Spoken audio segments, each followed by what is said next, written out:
Warahmatullahi wabarakatuh. Ini kesadayana, ibu bapak guru kami rerencangan sedaya anu kucing. Nanti payung mangga urang sangkakeun puji sedaya Allah Subhanahu wa taala nu parantos mangkali waktos ka urang sadayana. Dugi katiasa patepangalay dina ieu acara. Alhamdulillah, urang tiasa kumpul dina ieu tempat dina kaayaan sehat walafiat. Para wargi anu kusum kuring ti hormat dina ieu waktos sin kuring bade ngabuktikeun kumaha pentingna hidup sehat saku urang sadaya.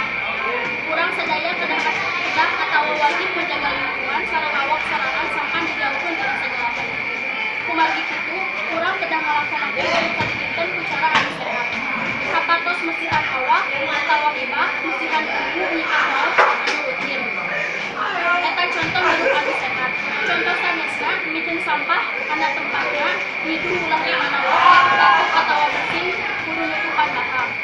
Saupami sadidinten urang ngajaga kebersihan, awak urang bakal bersih atanapi suci tina sagala hal. Urang kedah mika cinta kana kebersihan sampai hati urang ge suci bersih. Hadirin sadayana, cekap sakitu anu kapihati pangmukas ti abdi, jadi aya dasar anu kirang sareuna atanapi